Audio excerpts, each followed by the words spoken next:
Welcome to the channel. Presented by the Beeline Entertainment, LLC. Enjoy the show. People, what's good? Yo, check it out. Welcome to the Beeline ENT, LLC. What we got for you? First off, we got the Beeline Web Show on Tuesday nights, 9 p.m. Eastern Time, talking a little of everything. Then we got Straight Through the Ropes, STR, baby, Wrestletalk, where we talk all things pro wrestling. Next up, we got the Show Off Show, that's right, the Beeline ENT Entertainment. And then on Sunday nights, we going live on the line with that group panel discussion. Check us out. Follow us on Facebook, Instagram, TikTok, you name it. Head on over to YouTube and subscribe. Also, pick up some merch. The Beeline ENT LLC. Let's go. Now listen to the 11:30 podcast. Enjoy the show. 11:30 podcast. Dre and Willsy is the new one. New with me. Yeah. I'm from the city. Yeah. See, that's real.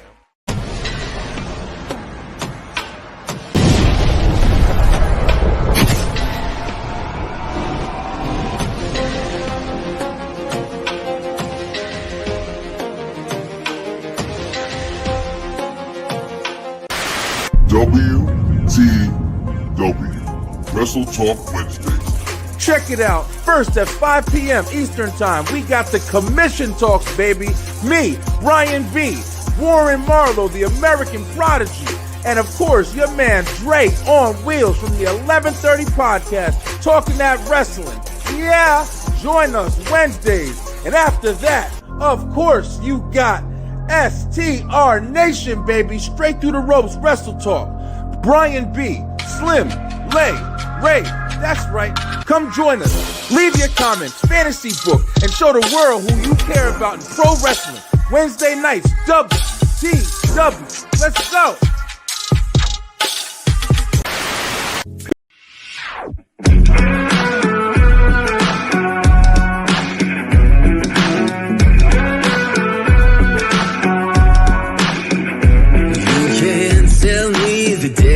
Stacked.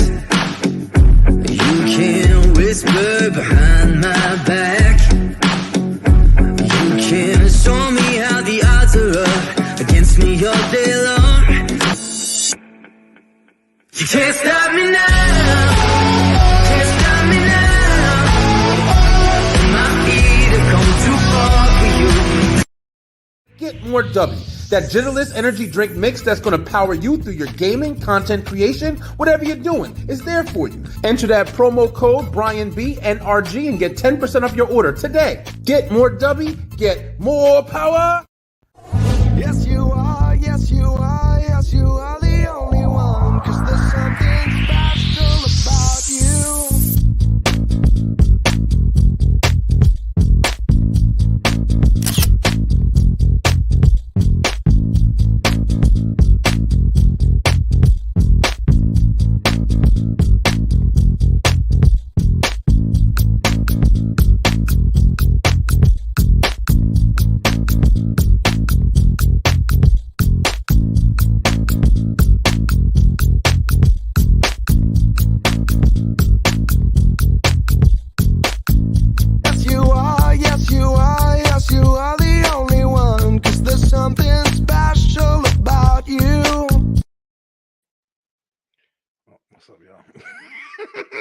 Yo, what's good? Yo, what's up? What's happening? What's going on?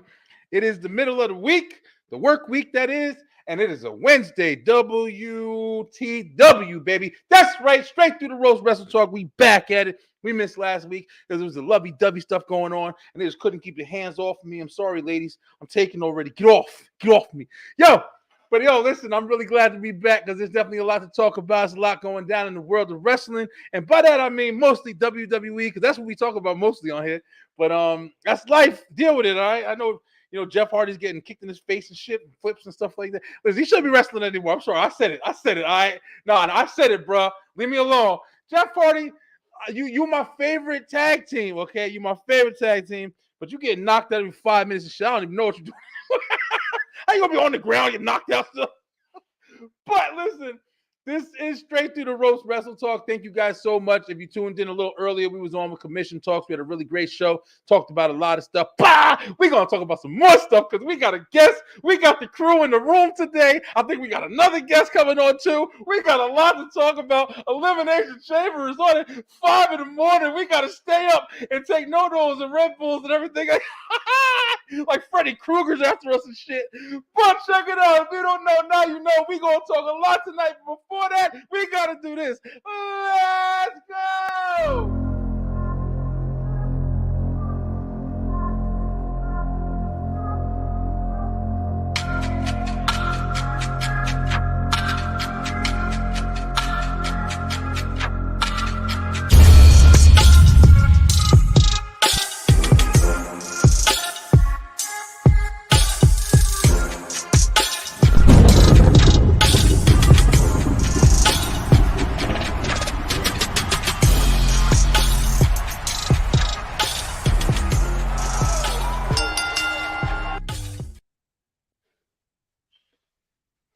Get it, Slim. Get it, Slim. Get it, Slim. You know what? Get it, Slim. Yo, what's good, my peoples, yo? What's going on, y'all? Hey. Telling you the intro get me hype every time, man. For real. The intro For real. get me hype. That's what's up. Listen, I'm glad to see you guys. Welcome back. Another week, man. Another week in the books. How you guys feeling today? A lot better than I did last week. Yeah, Slim. I'm late. You good? You over here getting crippled on us? What happened? Yeah, but it's okay. Hogan been taking good care of me, making sure I say my prayers and eat my vitamins, get that vitamin C in me. So There you go. There you go. I'm All back. right. That reference is for all the 80s babies out there. You know, some of y'all new school don't know nothing about that. Slim, what's good, bro? I see you drinking from the company cup over there. What you doing, bro? Good, man. Making strides. Got more people in here, so I have a little bit more free time, as I'll say, before my kids come and get me or anything like that. One second. Yep. Do you have go ahead, bro. to charge my He's telling it all. I'm gonna go ahead and mute him though. But Lay, I'm definitely glad to see you doing better, yo, and definitely glad to have you back on. Beeline, I do want to shout this out real quick. We were gonna do a Valentine's Day special for Valentine's Day, and it's actually gonna be. It was called, I think Ray had an even better name than I had. It's shout it out, Ray. What was it? Love Beyond the Canvas, I think it was. Ray, I'm late. Ray, I'm tripping. Ray, where you at, Ray? I don't even know Ray anymore. We love you, Ray. But Lay. Yeah, love behind the canvas. There you go. Yeah. We were gonna do the episode last week, but it was Valentine's Day. Like, you know, Lay wasn't feeling too well. I think Slim was still down, but my girl, she wanted to hang out, and I kind of forgot it was Valentine's Day. I ain't gonna lie, like I wasn't really paying attention to it, but we spent some time together. So we're gonna do the episode actually though, because I think it's a really good episode. We're talking about, like, you know, the wrestling relationships. If everybody has been watching, like, you know, you see Bianca Belair and Montez had their show on Hulu. Have you watched it? Is it good? I haven't watched it yet. I've seen like clips on TikTok, and I've been meaning to watch Hulu, but I got Netflix first, so I'm finishing up Love Is Blind, and then I'm gonna go to Love WWE. There you go. Listen. There's a lot of stuff to watch, man. It's hard. Yo, listen. I don't know if y'all heard me earlier, but I'm hooked on 90 Day Fiance. I'm hooked on that shit. You do? Oh my gosh. I can't watch nothing else. I don't know what's on Sundays. Like on Sundays, me, my grandma, my cousins, my sister, all of us, we sit in the living room and we just watch it because it's a dumpster fire. Like you can't look away. I can't. I've been watching every season. I've been watching the ones where they go to the other state and shit like that, whatever, and find them, whatever. I'll be hooked. I'm hooked. That was all I watch in my free time. But I got some shows I got to catch up on as well. But listen, Beeline, we do have a guest in the room today. I can't talk. I've been doing too much. But yeah, he's gonna be joining us. We're gonna get to know him as well. We are going to be going over the Elimination Chamber and what's going to be happening on the Elimination Chamber, as well as some events that has been happening, because we haven't really had a chance to talk about it. And there's definitely been a lot to talk about. Yeah. Including somebody coming back with a cut off knockoff Versace, which Let's is talk about it. We're going to talk about it. Listen, so I know you want to talk about it. We're going to talk about it today. But first, let's go ahead and introduce our guest. He's coming on late. Go ahead and do the honors because this guest was brought to us by you. So I want to get it right here today. Yeah, y'all just done turned me into Samantha Irvin. So I'm gonna You give him an did. introduction. So today we're gonna have on Avery, and he's from Columbia, South Carolina. He graduated from Claflin. He's a member of Kappa Alpha Psi fraternity. He's a multimedia coordinator like me. Okay. For the South Carolina Department of Veterans Affairs. He's a business owner of LEDWELL Visuals, which deals with photography, videography. He's a sneakerhead. He loves movies, TVs, but he's here today because he loves wrestling. I'm about to say, because if you would have said like Frisbee or something like that, I'd be like, yo, listen, bro, you got the wrong show over here because we wrestling over here. But check it out. Bringing through the ropes, you got your man, Avery Ledwell. What up, Avery? You, what's good? What's happening with y'all? Chilling, man. See you representing the Bullet Club over there. What's going on, man? Man, I had a different shirt on and I was just like, I don't want to wear this old shirt. And I was just like, I do got my Bullet Club shirt with me. So, too sweet me. I'm too sweet, y'all. I used to love when Scott Hall and Nash used to do that shit, bro. Listen, yo, it was nothing like it, man. Wait. Let me go ahead and ask, since you got the shirt on, how do you think David Finlay has done as leader of the Bullet Club? Do you feel like it's been washed down, or do you feel like he's carved his own little niche in this legendary faction? I won't say that it's gotten all the way to NWO like 2000s level, but it's definitely not the same as it was. Because, I mean, of course, I think the name itself is kind of still giving it that, that levelness of like fame and fortune and all, but it's not like when Kenny was leading it or when AJ was leading it or even when Finn was leading it. It's not the same. I don't know exactly what will be like the catalyst for. I won't even say it's as great as when Jay was leading it like originally. Not even this whole Bullet Club Gold Bang Bang Gang Gang stuff. All he's doing. So I don't know. It feels like it's slowly dying, but I don't want to. I don't want. You don't want to see it go. I feel like when God left and ELP left, it kind of lost its lackluster thing. Like, I get Finley's vision of trying to get the younger kids over, essentially one heavyweight tag team and one junior tag team, and he just became their new global crown champion. But for me, I always saw David Finlay as this babyface in New Japan who was essentially riding Juice Robinson's coattails for a little bit. Now, guaranteed, he has put the work in, and his heel work is pretty okay. I just, I try to give him some leeway because, like, I'm old enough to have seen Bullet Club form and go through every incarnation between, like you said, Finn, AJ, Kenny, Jay, even the Bullet Club Civil War when Cody was in it, everything. So I think that, and Brian knows we don't get a chance to talk about New Japan a lot on here. So the fact you're wearing that shirt has already sparked my interest. But I think they're actually going to look at David Finlay as a corner piece since they don't have Okada or Ospreay anymore. So they're going to have to lean really into somebody now. I don't exactly know who that's going to be because, not trying to be funny, Hiroshi Tanahashi can barely walk. And Naito is about damn near 50. Yeah. And you've already kicked Shibata into the forbidden zone of ROH. And so pretty much you're going to be centered around Zack Sabre Jr. and probably, from the rumors I'm hearing, they said Hiromu might make the jump to heavyweight. I don't know how true that's going to be. I don't know. I don't think his style fits for heavyweight wrestling. I think he's good as a junior heavyweight, but we'll see. I don't want to take too much of the time on the show. You're good, actually. I mean, it's interesting to talk about this because there are fans out here who are interested in this, including me, because I don't watch it as much, but I try to keep up. And like you were just making a point of, like, a lot of people are, kind of, bowing out gracefully, like Okada just retired, right? He had his retirement match, or was it his last match with New Japan that they're saying?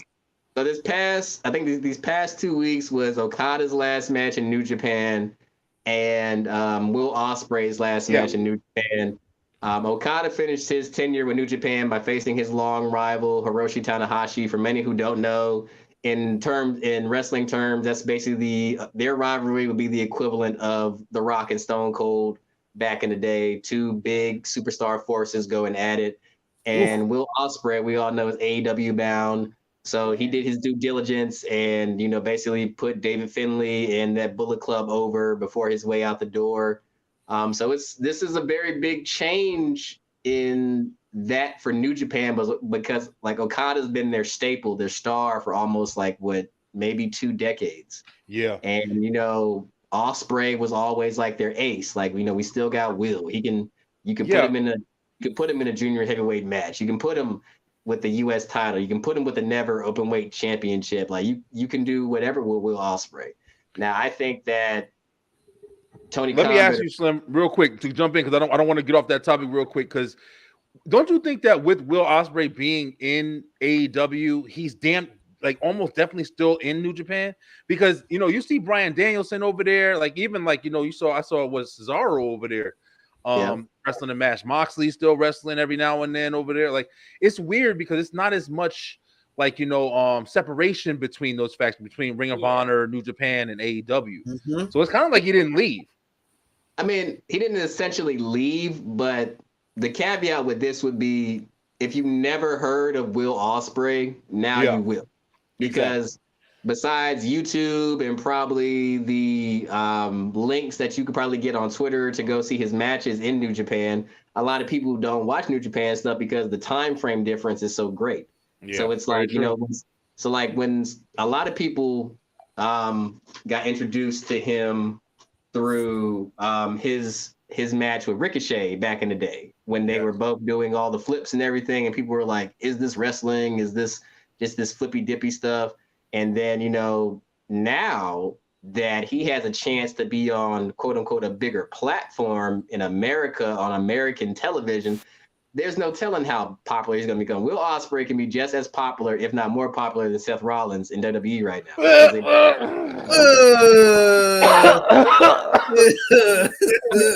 I'm just Sorry, saying. Slim. I love you, bro, but what? I'm just saying, based on their styles, and not trying to be funny, Tony has to present Will Ospreay like the star that he is. How good of a track record does he have doing that, though? That's my only thing with AEW, man. They don't know. In my opinion, AEW has gained a lot of popularity by getting the guys from WWE that was tired of WWE. Not for nothing. Whether it be almost everybody you can name besides like Kenny Omega, and unfortunate for his situation, succumbing to his injuries. He actually had a lot of injuries, throughout the career. He didn't really get the chance to really show out like I think he really could have. Even with the beginning of AEW, I can't really even remember like a strong establishment. I remember him having Don, Callis and all that stuff, whatever. But it's interesting that Chris Jericho was really shining heavy, in their La Champion, and and then you had like the Hardys come in, you had Bryan Danielson. It's like you have a couple of guys, but most of the time it's Sting, and then you got Darby, and then CM Punk came back. It's never really been any kind of new establishment, man. Not that there's not guys, but it's just they don't get shown. Even like people like Billy Gunn's kids. I forgot what the hell the Acclaimed. And you have them, but still you got badass Billy Gunn sitting there standing in between them. It's always something to like a drawback, in my opinion, with AEW. So I'll never forget when AEW first started, and I thought Private Party was going to be like just launched to the moon after their little feud with the Young Bucks, and to see what happened with them, their downfall, it makes me cry a tear, man. It's terrible. Good evening, guys. The Encyclopedia of Pro Wrestling is here. All right, well, what's up, Encyclopedia of Pro Wrestling? I got to go on Facebook to see who you are because it's just giving me Facebook user, but we appreciate it. While we're seeing the comments and stuff like that, Avery, I wanted go ahead and let you introduce yourself, man, and we kind of jump right into the topic. Your shirt just spoke to us all and shit. I like that, Slim. I like that you get a chance to go in because I want to do more of those conversations. Yeah. So yeah, my name's Avery. I've been a wrestling fan since as far as I can remember. I remember like when I was a kid, like my uncle, he was one of the first. He was like the first person to take me to a wrestling show.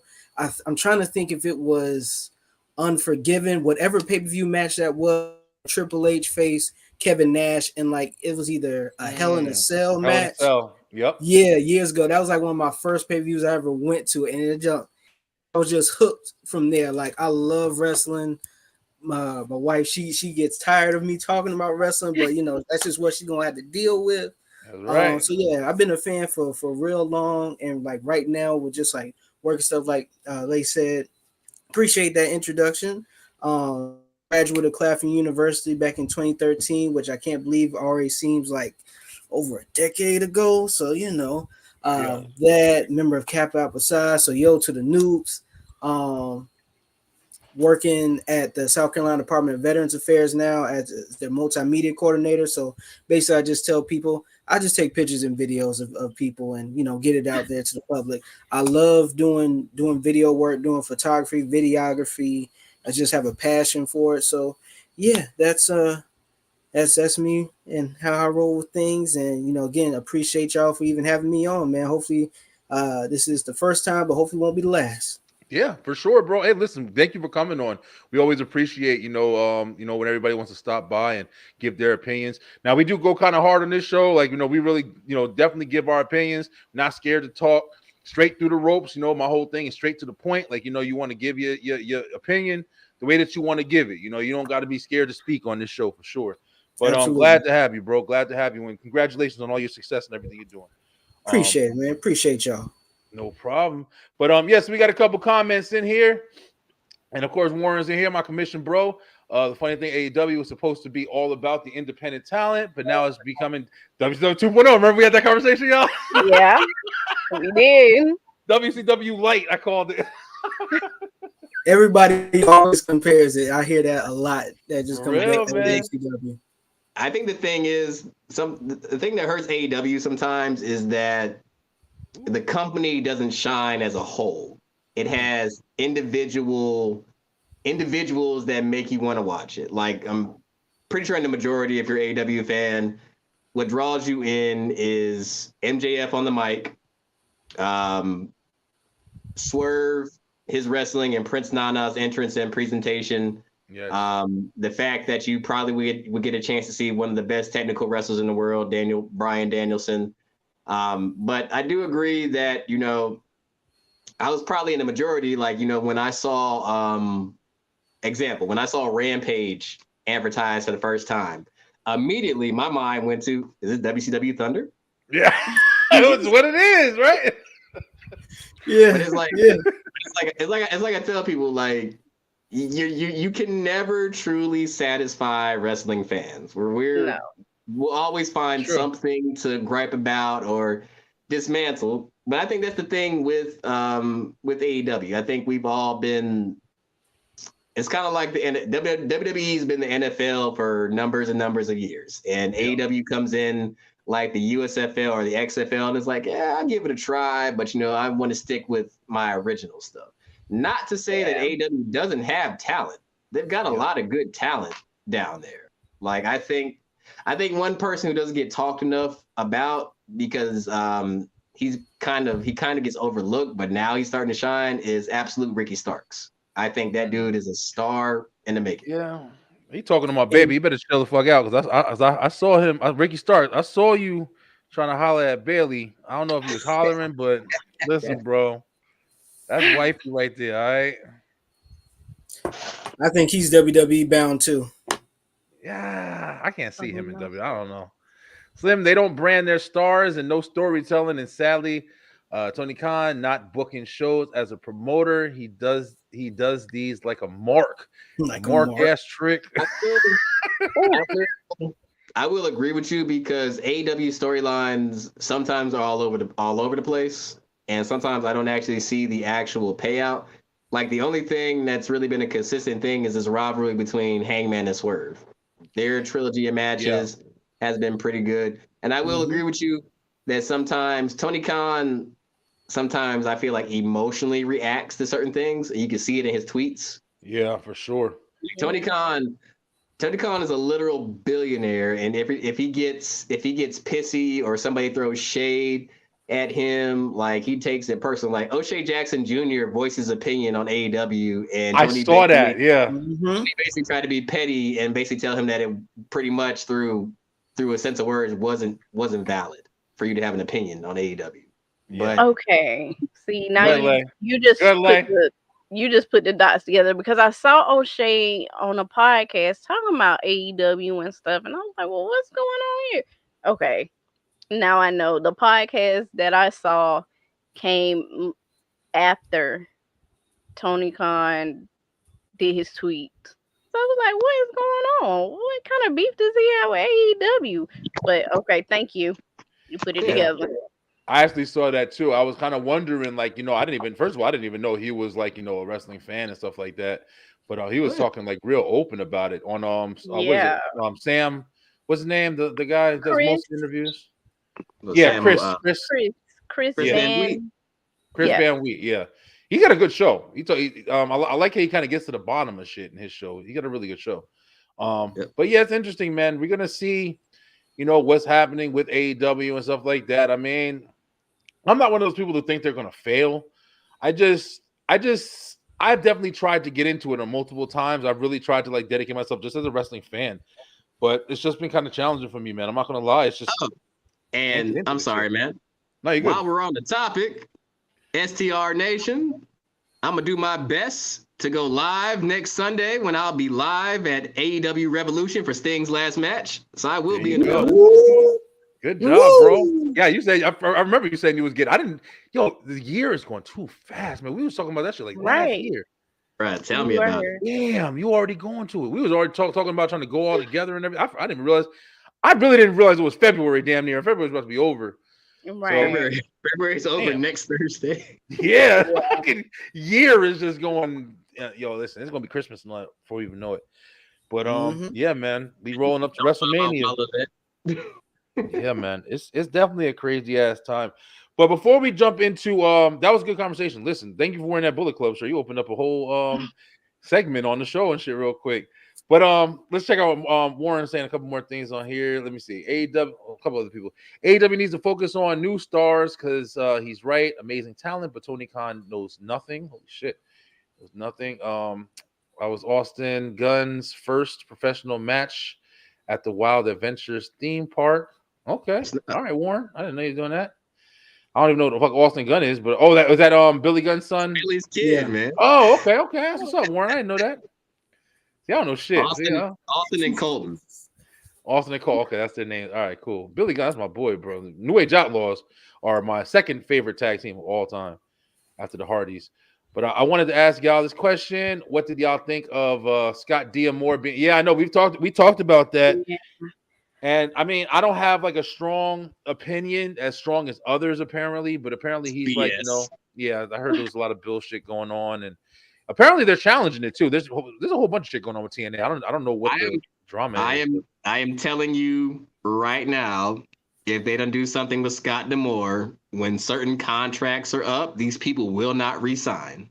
Do you think that's why they were tweeting those the sand? Yes. Okay, because I was trying to figure out because a lot of TNA talent were tweeting the what are they called? The little sand dials.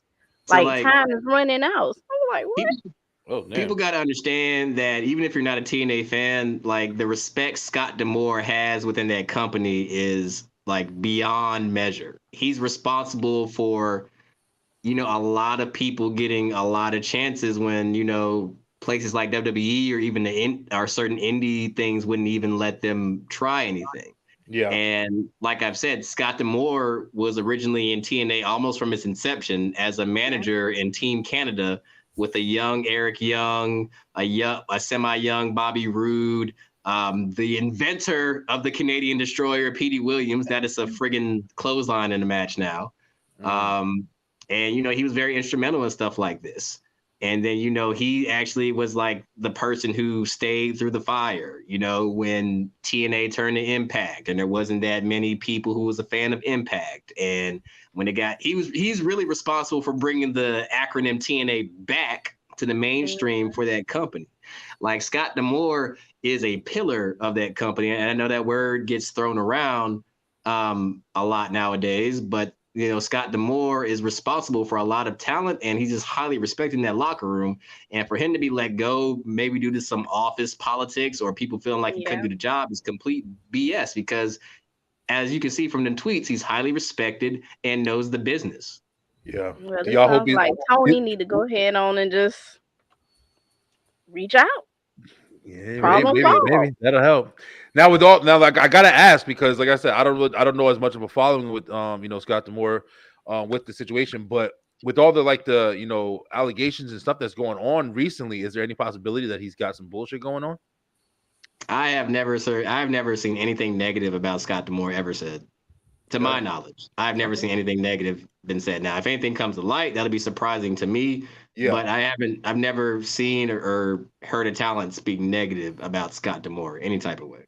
That's a and good the way thing, man. that the talent was saying times up onto it, because it wasn't like one or two. It was a good number, putting the clocks and stuff up. So with the following that he has, I don't think he has anything.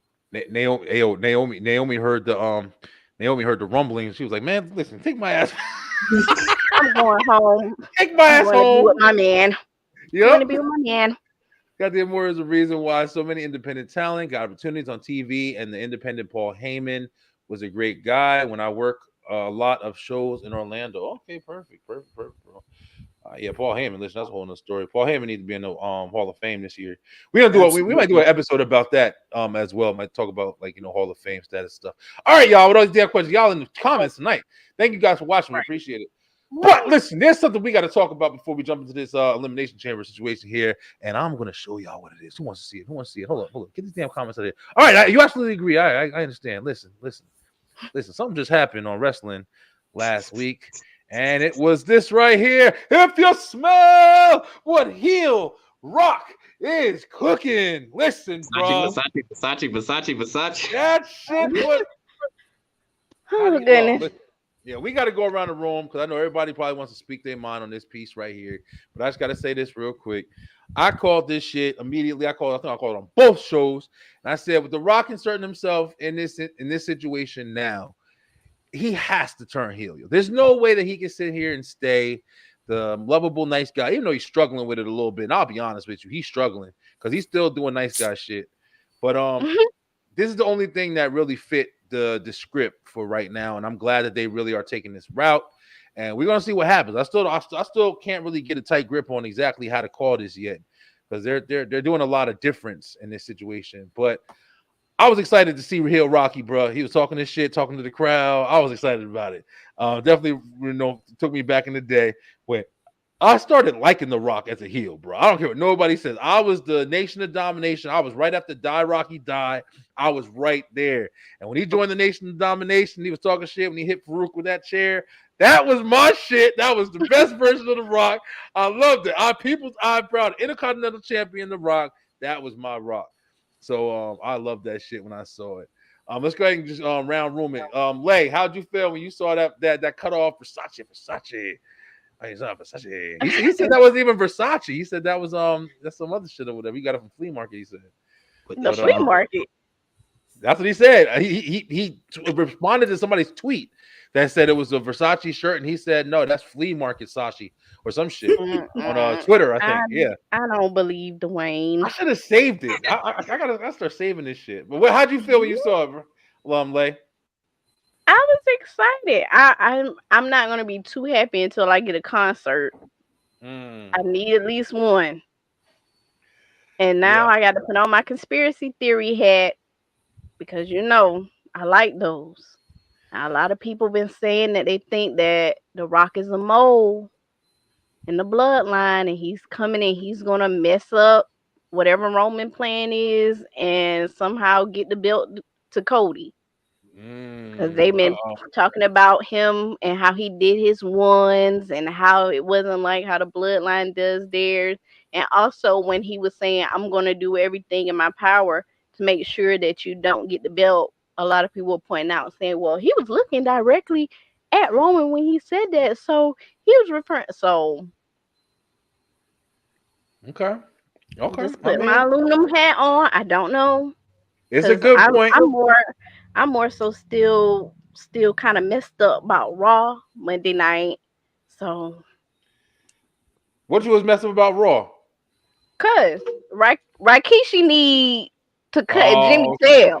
damn. Hey, y'all. She brought the belt. I'm not going For to her house real. in it. She gonna Like, take somebody out. Oh shit.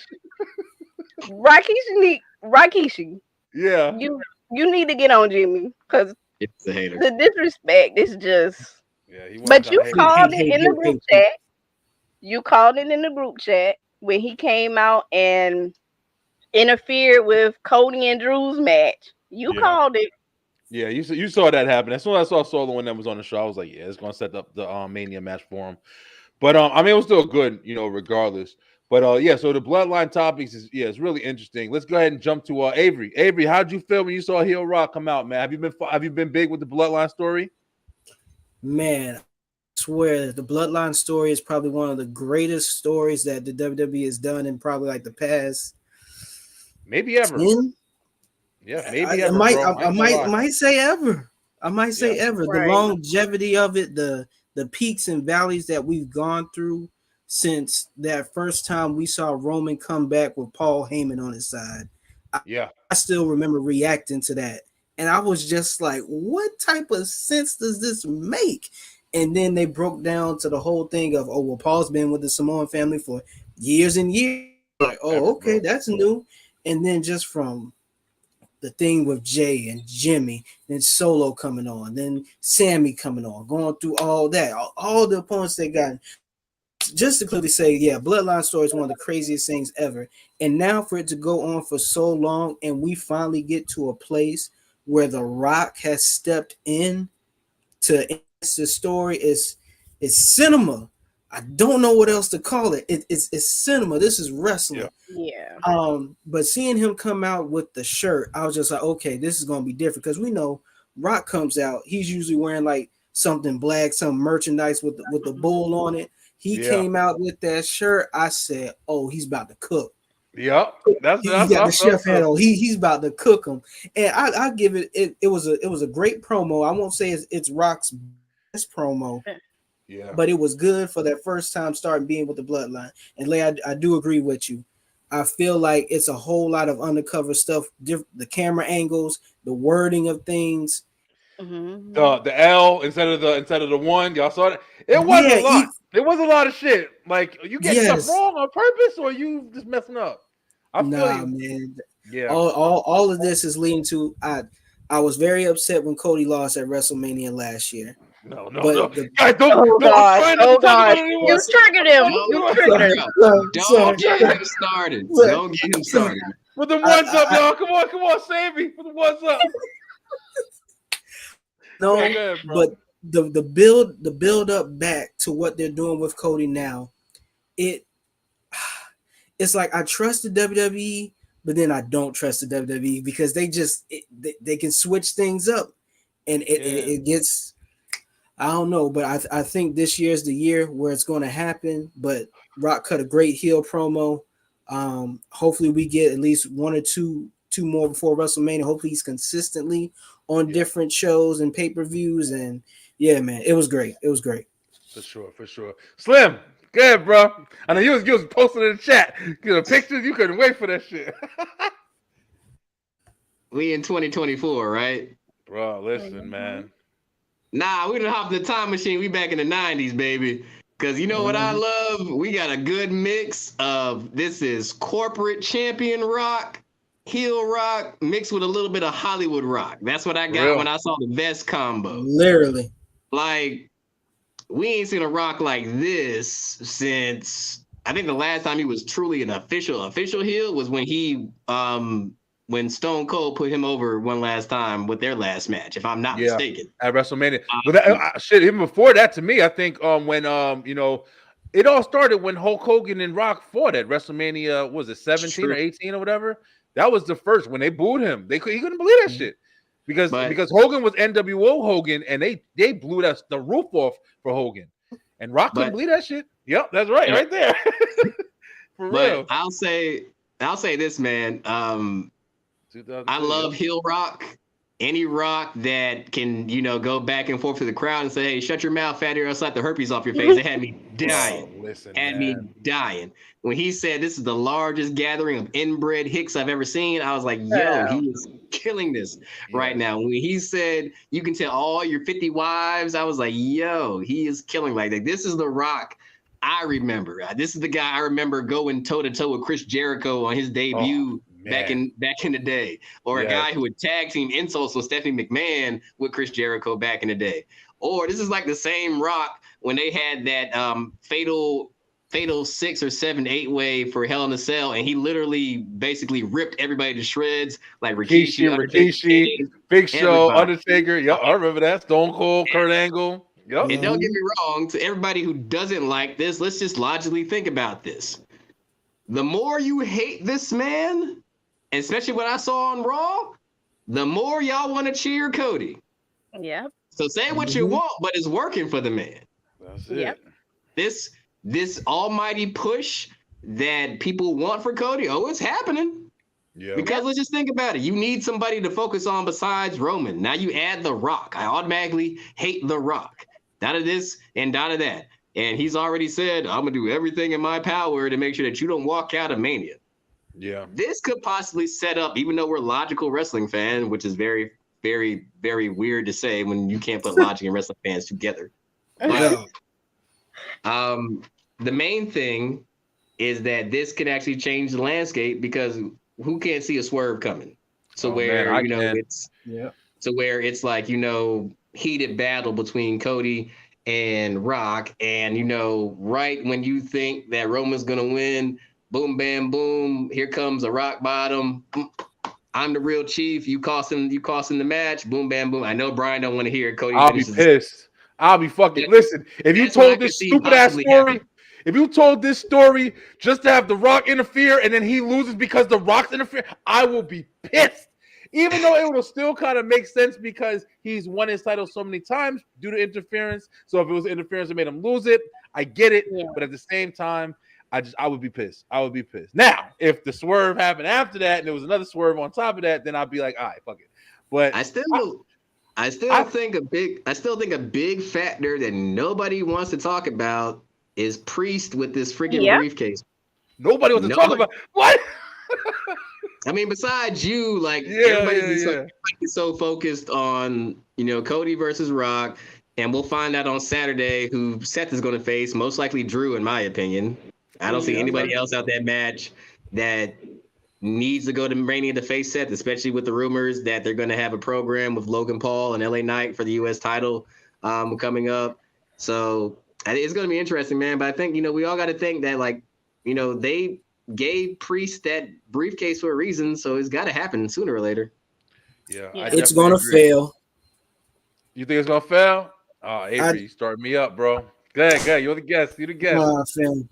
Unless the only thing I can see is if Drew wins Elimination Chamber, faces Seth at WrestleMania, and either Drew wins the title from Seth and then Damian cashes it in there, and then it takes away from Drew. Maybe that builds on to something. But if they don't do that, I don't know what they're going to do. That'd be so dirty, though. Because Drew really needs a in-person championship win. Yeah. That'd be so dirty. He definitely does. I mean, I would like to see if we're gonna do the Elimination Chambers predictions in a minute, but like you guys are saying, like I definitely would like to see Drew McIntyre win. Because I'm not gonna lie, like him facing Seth Rollins again after he just lost clean, I might add, to him twice, within the last couple months even.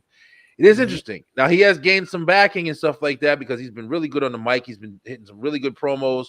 He's been kicking ass, you know what I'm saying? He did just get a win over Cody this week on Raw, which, due to bloodline, whatever, a win is a win. That's right. It's a moment right to the neck. But I definitely feel like, and Avery, just like, I'm the guy who's like, yo, listen, Cody Rhodes, he's the hottest thing, blah, blah, blah, blah, blah, because they're making him the hottest thing.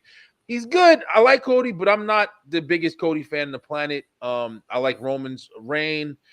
Heel or no heel, he's been killing it. You know, his family's got his back, and they keeping that title on him, and that's what it's all about to me. But Cody should win at this point. Cody should win. What up, Dre?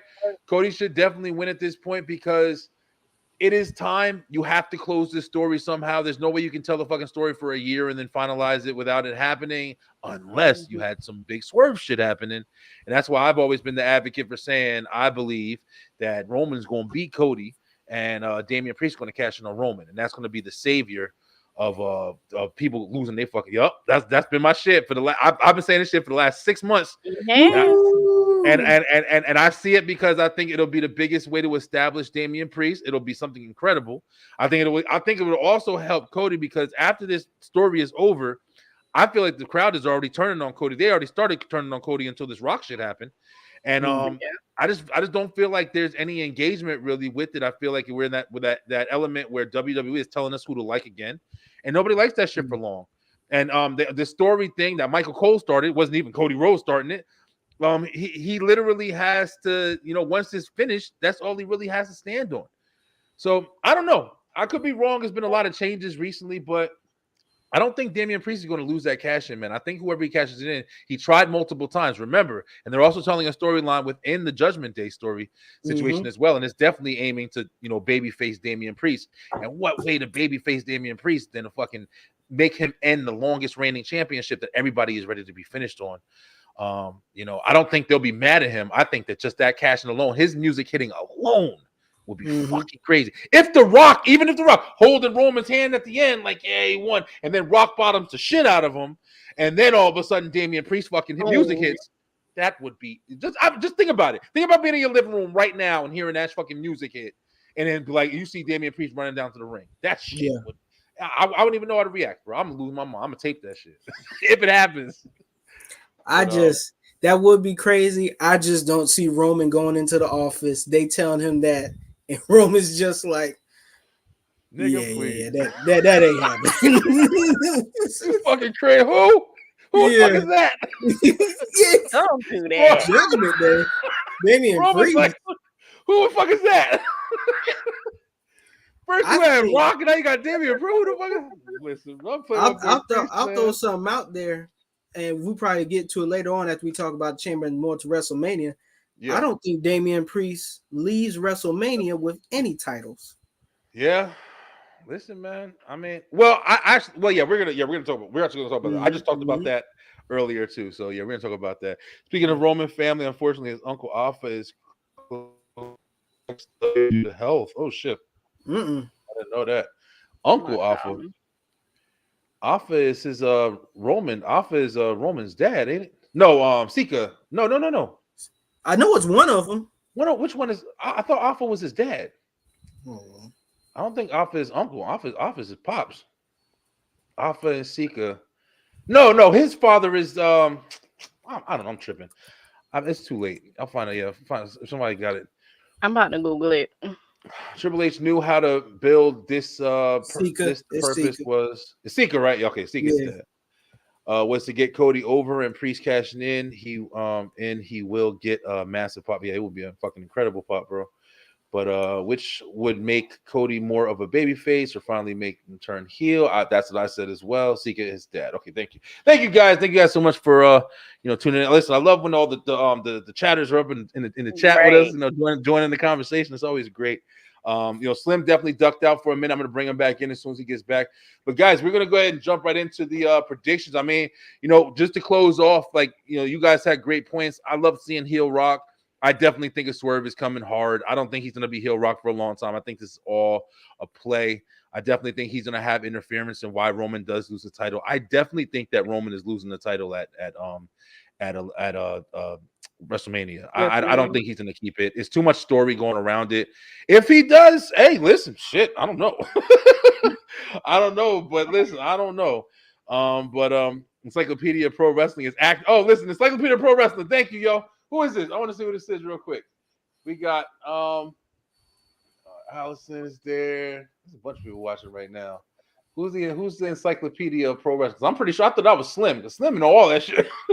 Or it could be my boy. Hold on, let me see. Who's I encyclopedia? don't Damn, I see can't see it it. at all.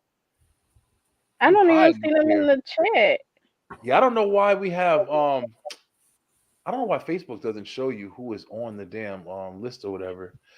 But yeah, we're gonna get into talking about Elimination Chamber. First of all, while I'm looking for who the encyclopedia guy is, how many people is everybody staying up? Has everybody made a decision to wake up or stay up for Elimination Chamber this year? Go ahead, Avery. Man, look here. I've been debating back and forth if I want to take like an early nap Friday night just to wake up at 5 in the morning. But I'm just like, it's the lemon shade. I don't know if I'm gonna do it, man. I might just wake up early, like whenever I first wake up Saturday. That's just when I do it. I don't think I can do it live. Yeah. No. Listen, how you feel, Lay? Well, I'm gonna be in Atlanta working that weekend. Like I gotta do a media thing, and it's gonna be over around 1. So I may take a quick little nap and get back up because I'll be in the room anyway. So Gotcha. I'm gonna Yeah. try. Yeah. Sound like Lewis and Jaden. EPW guys, thank you. Yeah, thank you guys so much for watching. You guys are regular watchers of the show every week. We really appreciate it. They're the encyclopedia of pro wrestling. That's what it is. Okay, EPW. I'm over here tripping this shit. Yeah, I didn't know exactly what it was, but him and his son host the show, and they have a lot of good information. They watch every week. I see them on. Really appreciate you guys. But yeah, I feel both of y'all. Listen, I can't decide if I'm going to take a nap or if I'm going to just stay up and just like just power through it or whatever. Watch a couple movies before it comes on and everything like that. Yeah, right. But I'm definitely going to stay up. I gotta watch it, bro. I can't fuck around because I'm the type of dude that'll go on social media by accident and be mad as hell that I saw like something happen, and that's gonna be something I can't get through. We going live tomorrow at 8. Okay, cool. Okay, cool. I'll be up because my kids will be up at that time. There you go. Listen, 5 in the morning. Wake your ass up. Wake the kids up. Make them everybody up. Breakfast, everything. But yeah. So definitely Elimination Chamber. I don't know why for some reason when I first saw the Elimination Chamber and everything like that, I'm sitting there looking at the matches that are on the card, and I'm like, man, listen, I'm really not even like feeling this too much. Like I'm not even really into this right now. It's just like whatever. It was like match after match. And then I forgot that the Elimination Chamber matches are actually on this. I'm like, oh yeah, that's right. I was just looking at the singles matches and shit. I'm like, damn, I forgot all about the actual matches or whatever. But this is definitely one of the big kickers outside of the elimination matches. The first match we got on the card.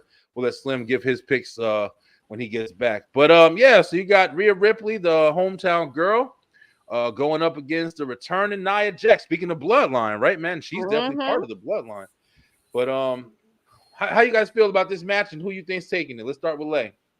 I think Rhea is taking it. I do low key want Nia to get it, but she's gonna be home. They're not gonna let her lose. It is what it is. But I am excited for her. I like that press conference. Well, the interview that they had Monday night. So yeah, I agree. How you feel, Avery? Definitely know that Rhea's leaving the chamber with her title. I think it'll be a decent match. I'm trying to look up because I thought I heard or saw somebody talk about Nia was born somewhere in Australia, or like she lived in Australia at some point in time. Oh damn. Yeah, she was born in Sydney, New South Wales, Australia. So it's literally like like a homecoming for her too. Oh damn, I didn't know that. Didn't know that at all. Talking about the pop that Rhea's about to get. Oh yeah, Rhea's definitely about to get a pop. But actually, we Avery was just sharing with us that apparently Nia Jax was born in Australia. Did not know that. I didn't know that at all. Playing the bloodline with the Rolling Stone down under. Okay. Hey, listen, they wrestle all over the country. Right. It makes sense. Right. Like it's like the military or something. They all over the place. Gotcha. But yeah, that this match is just literally for Rhea to get a big pop when she comes out and when she wins. They may give her a standing ovation. They're gonna go crazy. Yeah. I think they definitely go crazy. Nia better be careful. She don't slip. Rhea will whip her ass. Well, yeah. Listen, I mean, Nia's a beast, man. And I just share, like, I definitely think so. Everybody is we're all like, sure that Rhea's winning this shit, right? Yeah. we all know what this is going to set up after Saturday. We are going to get the man Exactly. versus Rhea at WrestleMania. Yeah. They've been doing them like Brett and Shawn back in the day, keeping them far apart, having little interactions, and especially after that WrestleMania press conference, we already knew what the plan was. And that's like the tell all, you know what I'm saying? Like that's literally the tell. Like you could see where it's going. So even though you got the elimination chamber and stuff like that, it's cool. But you know Becky taking that shit. I mean, I think this match is still going to be good. It's to me, it's not, you know, it's not like the biggest thing ever, but I understand it. You know, Nia came back, she was being real dominant, and like in for the most part, like, you know, Rhea was wiping the floor with everybody else. So it's not like there was like a lot going on, but she didn't fight Bianca yet. You know what I'm saying? There's a couple of people that's been missing her. I was even kind of interested. I knew it was always going to be Bayley versus Io, but I would have been interested to see you know, Bayley versus Rhea. I don't think it would have been as like, you know, one-sided as the other matches that were happening. So I mean, she still has some stuff to do. Fighting Zelina and stuff like that. No offense against Zelina, but you know, that wasn't a challenge for her. If Shayna would have jumped in and been on like a, I would have loved to see her and Shayna go at a good match, but they playing Shayna. So I think, you know, Rhea is definitely the understandable option. Of course, I definitely do agree. I think Becky and Rhea is the match for Mania, which is going to be a good match at that. By the way, is it me or are we slowly seeing a heel turn? Listen, I hope. Listen, we just talked about that. Fuck it. We're gonna talk about this real quick. I hope because I personally believe Bianca Belair's match at Mania is gonna be Jade Cargill. And I hear a lot of people are saying that they don't think that she's ready and they don't think it should be this soon and stuff like that. But I think that their story kind of speaks for itself, man. You literally, like, you know, they're both two beautiful, strong black women. You know, they're engaging. Bianca comes out there, is fucking flashy. Jade Cargill flashy. Like, all they need is to be standing in the ring, and you already see the match, man. How you guys feel? You think Bianca's kind of changing her her attitude and stuff like that? Do you want to go first, me, or whichever? Go ahead, because me personally, I haven't really noticed much. So give me some insight. I think it was definitely a vibe like how she was back in NXT. When she came out for that last promo on Raw, I could see it. I just don't know how they're going to do so much of that, because they got to promote her being on the cover of the new WWE game. They got to do the promo for her with her new TV show. And I feel like Bianca's almost to that point of like that superstardom of she can't be a bad person, at least not just now, like how Cena was going around doing the Make-A-Wish stuff and all that, touring as a WWE star. It just feels like Bianca hasn't gotten so stale as a baby face yet to where they have to pull her as a heel. Maybe more attitude, maybe a little bit more, you know, pushing boundaries and stuff, but to a full heel, I don't think we're going to see that for a while. Hey, listen, I agree. I agree with that. I mean, I definitely think that is kind of the caliber they have her at, which is unfortunate because I feel like that stagnates a lot of fucking talent, man, because you have to keep them in this place where even the crowd and everybody else is not agreeing. You get stale. You constantly get stale, man. You can't have her as champion forever. You can't have her win every damn match. So if you just got to consistently just see her as this image and portray it, then you bored, man. How you feel, Lay? Well, with Bianca, I did watch her some in NXT, and I agree with you, Avery. Like, they have her pushed on so many things. She's doing cricket commercials and TV shows and the Make-A-Wish Foundation, and she's working with some other foundations and things like that. And then the push that they got when her and Sasha Banks won the ESPY award and all. So I don't think we would get 100% heel, but that's okay because we can let Jade handle that part for their match. Because I mean, why not? Jade's coming in and she's like the it girl, and it's because even when Jade was in AEW, you would always see the who do you think would win type thing, hosts and things of that nature. So she's coming in like, okay, I want to beat you got to beat the best to be the best. So she's gonna come in and give us the heel, so it's okay. This was something that I was talking about on commission earlier. A lot of people were chiming in saying that they wanted to see a tag, form from Bianca and Jade. And Yes. it would be interesting, right? It would be interesting, But first off, you got to think about who the fuck are they gonna go up against. You got Zoe Stark and Shayna. That's like the only like legit threat I can see them really, having. But I The was thinking Kabuki like Warriors would be a good too. I guess so. Like they're good. Oscar's definitely phenomenal, but I feel like that would be like a squash match, man. Jade and Bianca, they fucking, you know what I'm saying? Like that's like the Hulk, the Hulk and She-Hulk or whatever going up against. Yeah. And But I I mean, we mean, have it had would this be discussion somebody. before, though, about the tag team division as a whole in WWE, and they Yeah, don't really have that pool that they had in the 2000s where it was stacked and they had yeah, storylines and they had nice belts. So yeah, yeah. it would be nice, but like Brian said, who are they gonna fight and what's gonna be a storyline? See, if they did do something where they kind of paired them together, even if it was just like they kind of did like an Austin Theory kind of Grayson Waller thing like they have right now, like where they just blend, like, what I'm saying? The two dominant women, like, fuck it, we gonna rock. I could appreciate Bianca flipping on Jade and on some heel shit. I could That'd be appreciate that. Hmm. I feel like it would just bring like some freshness to it. You know what I'm saying? That's what I was saying on Yeah. commission. But at the same time, it's like, whatever direction they choose to go, I don't think Bianca has anything to do for Mania. I don't think they're going to make Bianca Miss Mania. That's why I'm saying I feel like, it'll be the perfect opportunity. Like most people, they do debut. You saw Ronda Rousey versus with, tagging with Kurt, against Hunter and Stephanie. I think that they're gonna take it and let Bianca and Jay hit a match. It would be a big match, man.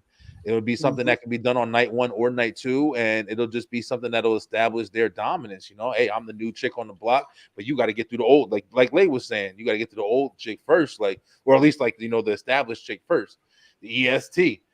But I think that'll be interesting. So definitely a great question from the crowd over here.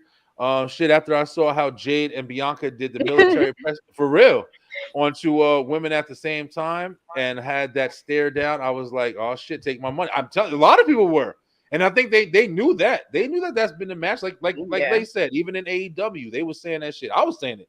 I was like, I'd love to see her fight Bianca. They match each other similar.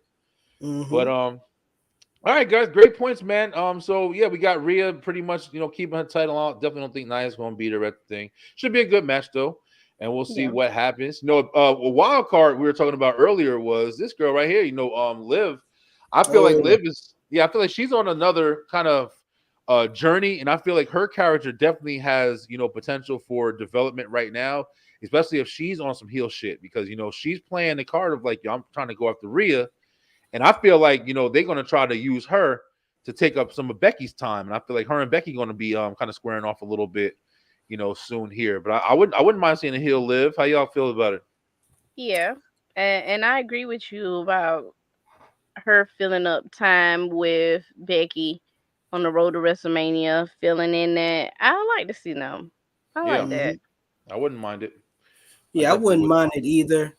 It really makes me wish that they had some type of mid-card title for the women because Liv was a great mid-card champion. I think it should be a champion that should be defended on both Raw and NXT. I love when had did the tag team belts for the women and stuff too. But back to y'all point, I could definitely see Liv kind of going against Becky or going against somebody to stall for until the WrestleMania match. Yeah, that's definitely a good point though. Seeing a mid card title for the women's, like whatever it could be. Yeah, I think it'll give somebody something to strive for, give people a little bit more. But for sure. All right, so we all got Rhea, and here's the next match. So we're gonna jump through this match real quick. We got Damian and Finn Balor versus Pete Dunne and Tyler. What's his name? I always call him Tyler Breeze. Tyler Breeze. Tyler Breeze. There you go, Tyler Breeze. Yeah. I'll start this one off. Listen, Avery, you go ahead and start this one off because you said something. I think you were kind of on the same level as I was. So go ahead, bro. How you feel about this match? Who you think is taking it? I mean, I know it's gonna be. I know it can be a good match because all four of them can work and stuff. Damian and Finn are going to win, of course. I don't know if we see any shenanigans from R-Truth from this match. That's the only thing I'm kind of looking forward to, if that like plays a role. Because I honestly think they're going to do Damian and Finn versus R-Truth and Miz at WrestleMania. And I'm trying to think if this goes into something with that. Okay, interesting point. I thought you were going to be a little bit more on my side. But I actually like the way you're thinking. I think that, I was thinking for a minute that it was definitely leading into something with R-Truth and Miz taking on Finn and Damian. I personally feel like they're gonna Finn and Damian are gonna lose at this one. I don't know why I didn't factor in the fact of R-Truth. I mean, that might be a great factor right there. But I kind of feel like just as a whole, like we're talking about with the tag team titles, I feel like them being on Raw altogether at this point is not really establishing anything. They've had them, and I feel like that we do need to break these titles off of Damian Priest and Finn Balor, because I feel like their storyline is definitely going in different directions. I don't feel like they're going to be, an established team as much as they were. I do feel like R-Truth is going to be a lot of reason for that, and I feel like that this would be the perfect opportunity to give them titles, and I also think this is going to be the only kind of big thing that's going to happen as far as title changing at Elimination Chamber. There's usually only like one, but so I think Finn and them losing them belts. Go ahead, Slim. I'm gonna say this, and then I gotta go for the evening because I gotta train my young bulls up right quick. Okay, no problem. First of all, shout out to the funeral we had for Butch. Welcome back to Pete Dunne. Thank you for bringing the Bruiserweight back. Thank you. I like how we have reformed 2/3 of Mustache Mountain since Trent Seven is down there in TNA or ROH, I believe. But I agree with Brian. I think that, not trying to be mean, I feel like this tag team title run for Finn and Damian has been a little bit lackluster. Yeah. I feel like they just need to put the tag team titles on somebody. And I do agree with you between what they're doing with Truth and Miz. I wouldn't be mad at a tag team title match going into Mania. I think it's been a while since Truth's been an actual champion besides the 24/7 championship. Yeah. But I think that, this is going to be a big showing for now Pete Dunne, because this is technically one of the best technical wrestlers in the world right now. This is a guy who went toe to toe with Gunther like 2 years ago when NXT UK was a thing. And like Pete Dunne doesn't put on boring matches, in my opinion. No, hell no. I would recommend anybody who has YouTube, go Google Pete Dunne versus Will Ospreay. One of the only times you'll get a chance to see the WWE NXT UK champion versus the IWGP Junior Heavyweight Championship. That was a banger of a match. It's available on YouTube right now. And before I go and start molding these minds of business, I think being past 30 and having to get up for a PLE at 5 a.m. is going to kill me. Oh, yeah. But at least I'm at the brew some coffee. But I think it's going to be crazy. We all know Elimination Chamber. I think the entire pay-per-view is just centered around getting Rhea's big pop and setting up more roads to WrestleMania. Yeah. To finish it out, Jimmy and Drew are true haters. To me, they're kind of neck and neck for hater of the year right now, even though Drew is like Silky Johnson right now. Yeah, I think you got it right. Drew is definitely, I think, taking the cake right now. Jimmy's getting there, but Drew is killing it. He's making shirts and shit. Hate. Just want to say, as always, love my STR family. I will be live next Sunday at Revolution, second row floor seats. Proud of myself for that. And it's going to be amazing. I'm definitely going to be swerving when I drive, when Prince Nana come out. I just got word that we're going to see FTR versus Blackpool Combat Club. Will Ospreay is going to be there. And plus, like, Revolution's almost like their version of WrestleMania. So, never know surprises is going to happen. I think we'll get a title change between Orange Cassidy and Roderick Strong. I think it's going to be a very, very, very good show. But as always, I love y'all. I love the fact that we got a chance to talk about some New Japan and TNA. And like I said, this is a very good time to be a wrestling fan. It's the road to WrestleMania. Avery, always good meeting you, brother.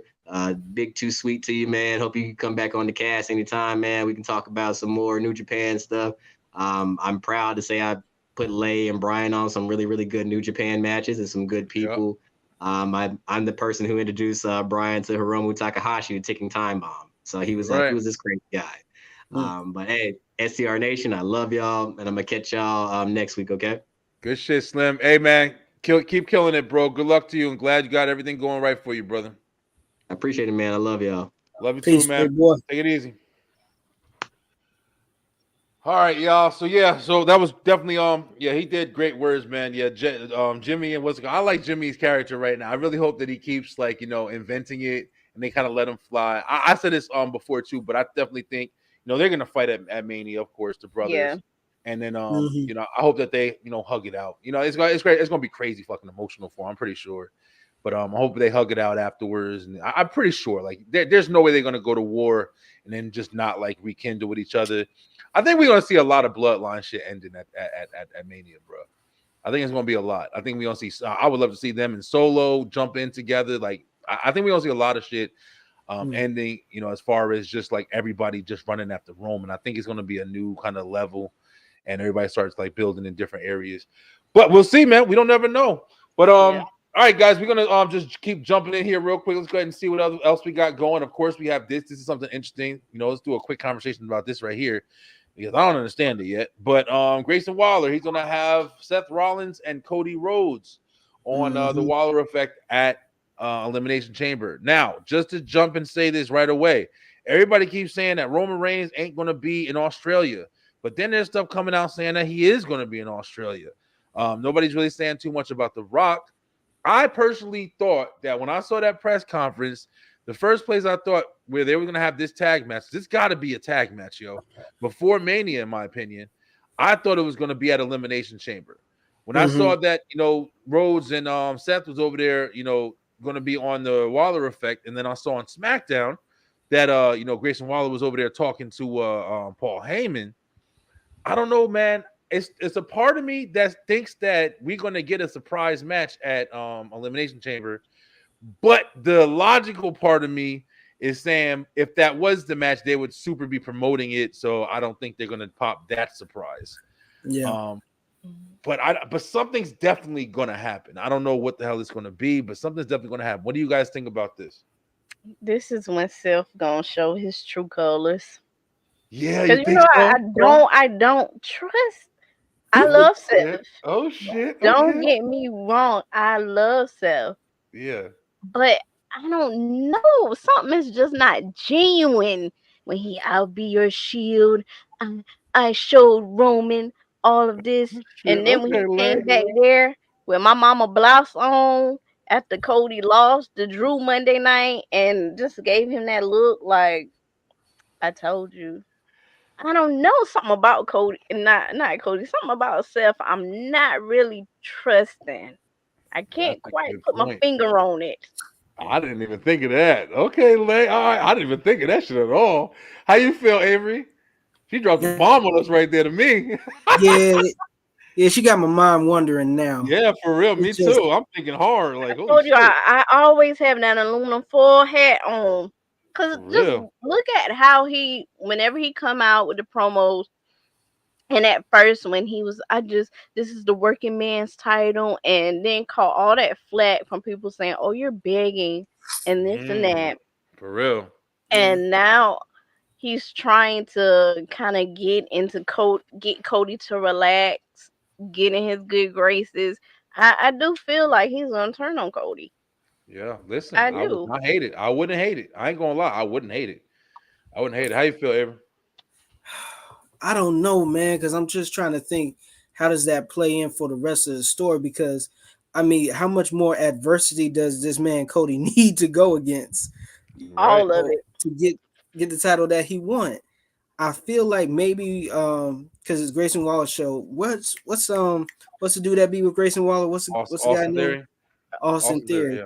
Maybe Austin Theory comes out there and they try to gang up or team up on them, and Seth and Cody have a tag team match with them. Maybe they get a quick match in and beat them. Maybe that's what it is. I just don't see this unless this talking segment is just to string the pay-per-view along, because it's only 4 matches. Now, given 2 of those matches are Elimination Chamber matches, but still, it's still a short card, kind of. So I don't know if they're just there to talk heads off and promote WrestleMania and stuff. I'm not sure. I don't think I see Seth turning on Cody, at least not at the Chamber. Okay. Avery, you can't have a daddy that talk about hard times and you don't go through hard times. Listen, he ain't go that. This ain't hard times anymore, right? You just got a hard life, a hard knock life. This is Jay-Z's fucking story. Okay. He get his ass handed to him Hard every now and times. then. That man got slapped by the Rock. Hard times. Listen, Cody. Okay. Until you are healed, I don't think He's definitely going through hard times. That's a fact. But we'll see. We'll see what happens. I mean, I like the idea. I like the swerve. I mean, I definitely think that, like you said, I mean, it's potential, man. It's potential. Like I told everybody before, you know, one thing that they did that I don't care what you say. They introduced the idea that Rock and Roman was going to be at Mania. When they said that shit, there was a lot of people.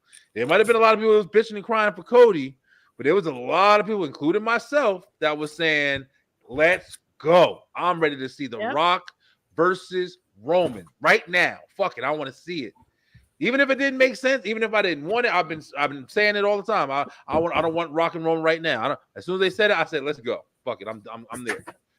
And then to take it back and say, we're not having that now, that shit did affect, yo. So, like you said, like, I don't know. A swerve can come from any area. You know, you never know. You might get something that we might be back at Rock versus Roman.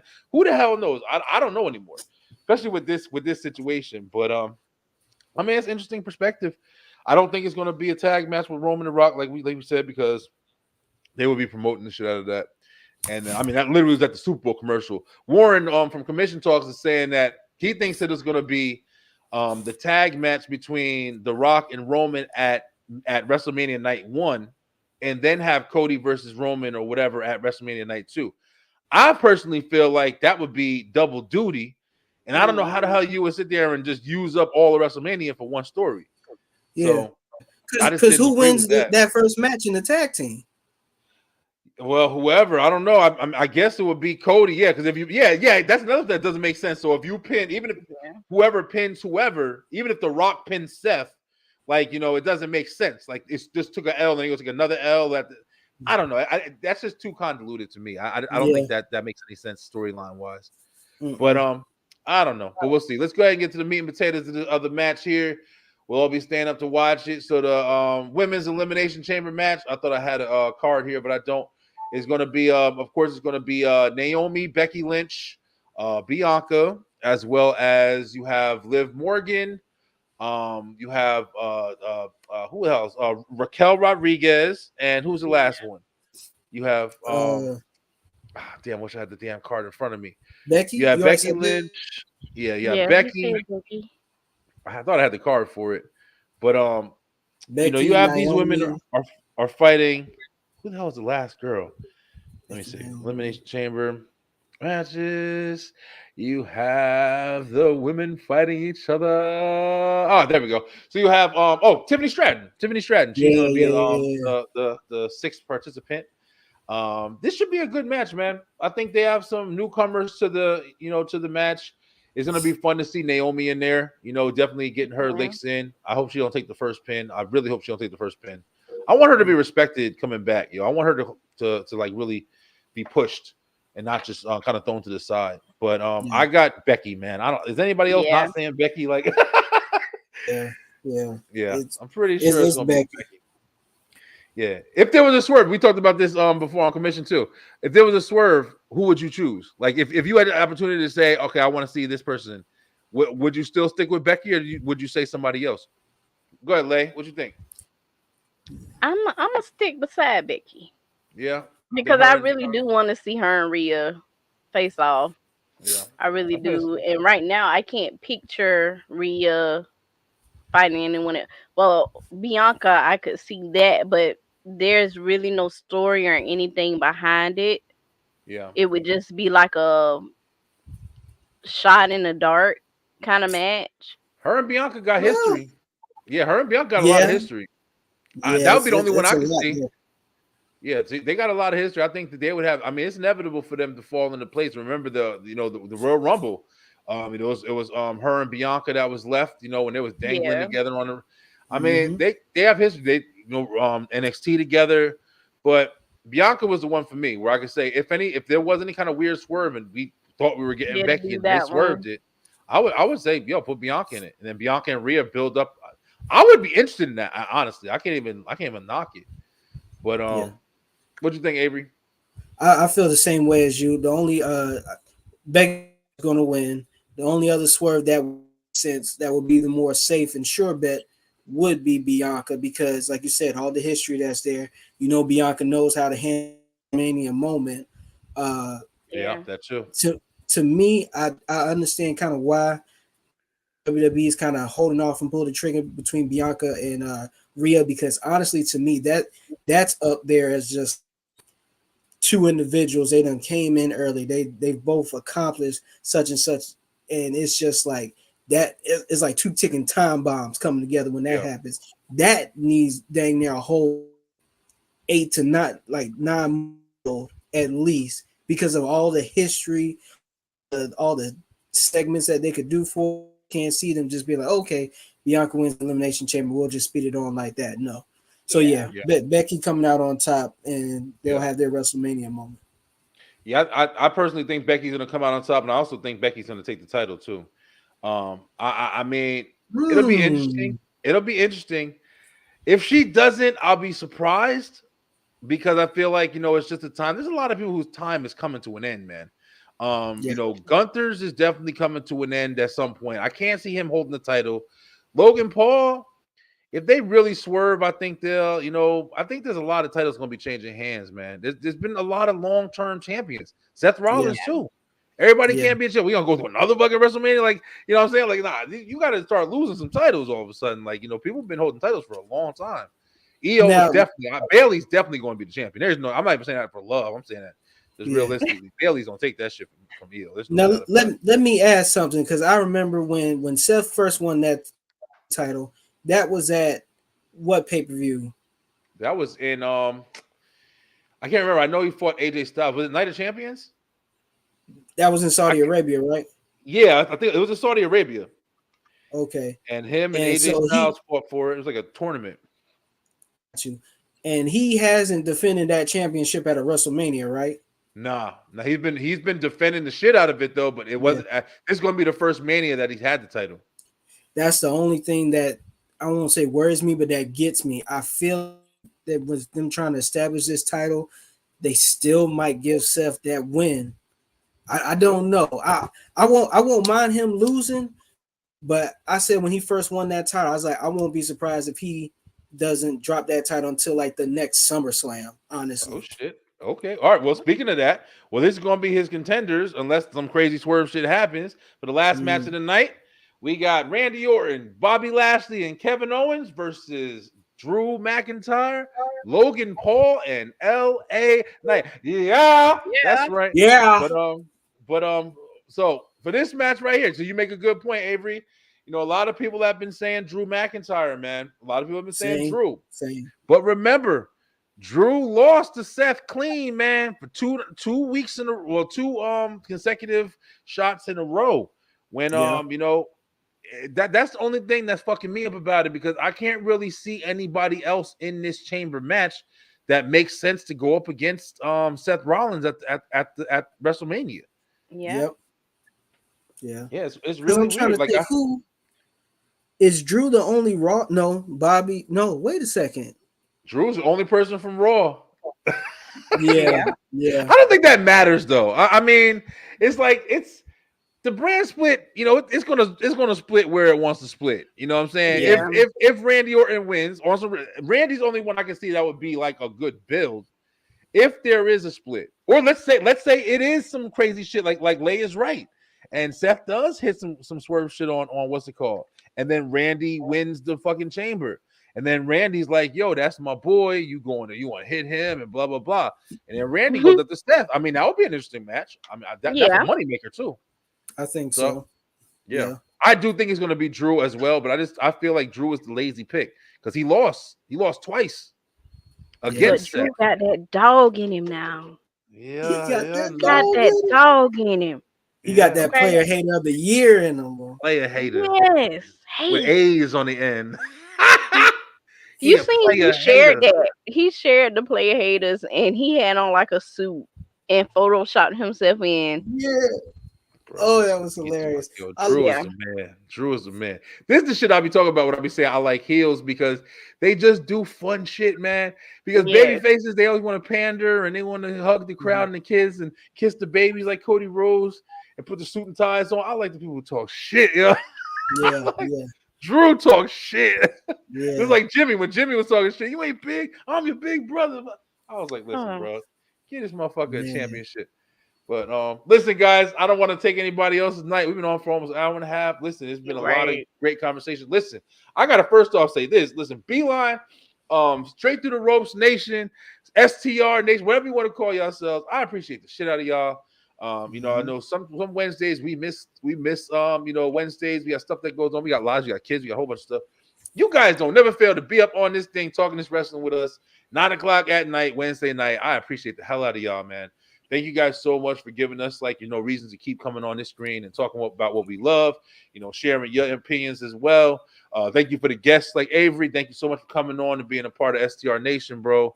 Really appreciate you coming on, bro. And definitely full door, come back through whenever you want, man. Hey, that forbidden door done kicked open.